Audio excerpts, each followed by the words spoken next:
So we recently received the question, what should my policy look like if I pay $10,000 per year?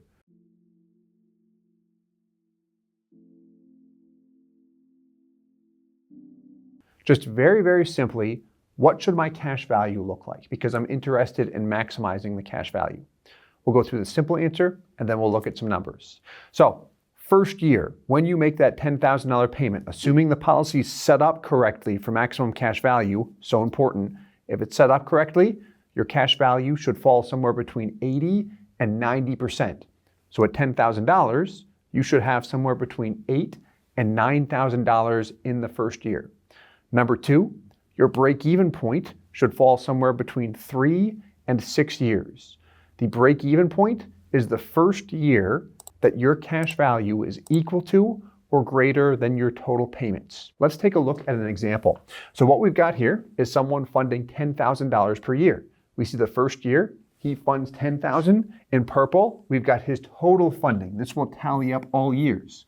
What is his cash value in the first year? We've got $8,500. That's a drawback, by the way. To many people, they look at that and they say, okay, I'm primarily focused on the cash value. I gave the insurance company $10,000. I have $8,500. That's a $1,500 hit, which is true. Did I break even in the first year? The answer is no, because I have less money in cash value than the total dollar amount I've paid in. We'll assume we have a starting death benefit of $500,000. Year two rolls around. I pay another $10,000. My total funding is now up to $20,000. My cash value is $18,000. Did you break even? The answer is no, because your cash value at $18,000 is less than your total funding, $2,000 less when we do the math. The death benefit, however, is appreciating. A quick side note to the death benefit, some companies and products will have an initial level death benefit. It is important on how you set that policy up. In this example, we'll see it increase.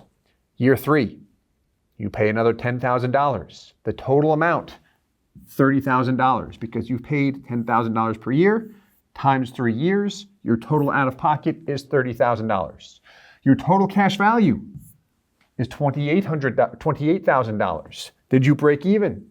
No, because your total cash value is still less than your total funding. The death benefit, however, is still increasing. Year four, you pay $10,000. Your total funding is now what? 10,000 times 4 years, $40,000. Cash value is $40,000. Did you break even? Yes. The break even is the first year that the cash value is equal to or greater than your total funding.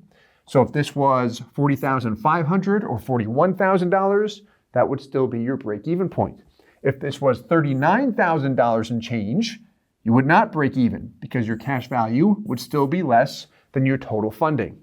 So in this example, the break-even point is year four, and we're answering the individual's question of what should I be looking for to make sure the policy is set up for maximum cash value.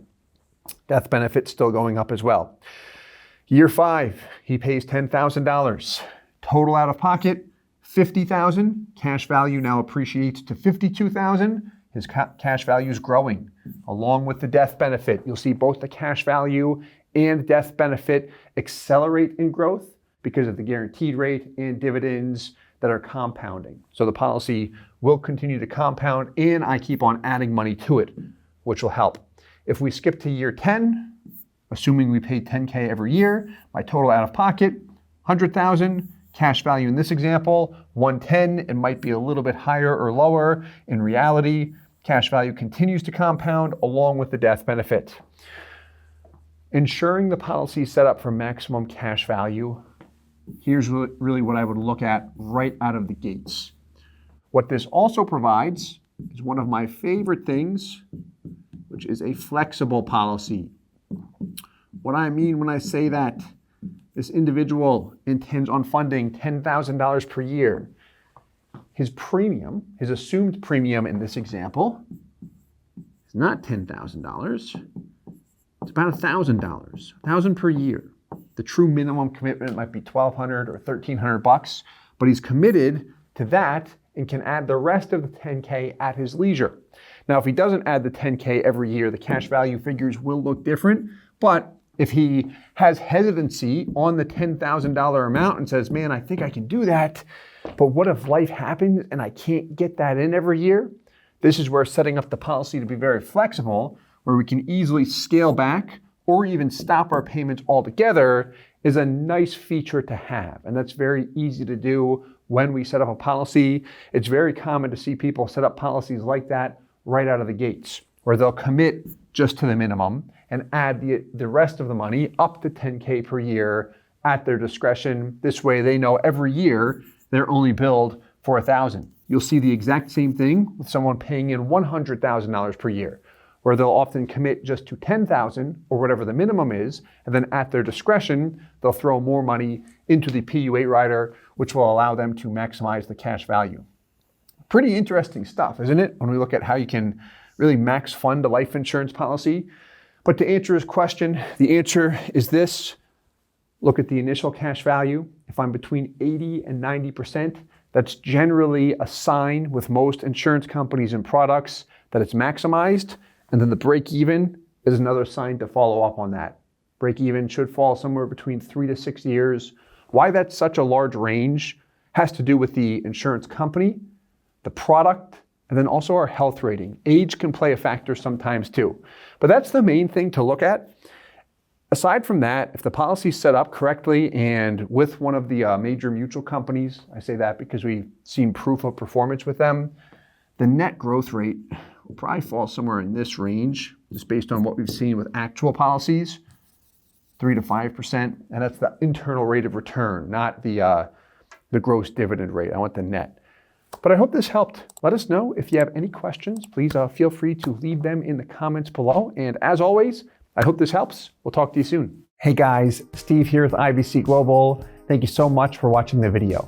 If you're interested in a whole life insurance policy and you'd like to work with our company in setting it up, please visit our website, ibcglobalinc.com.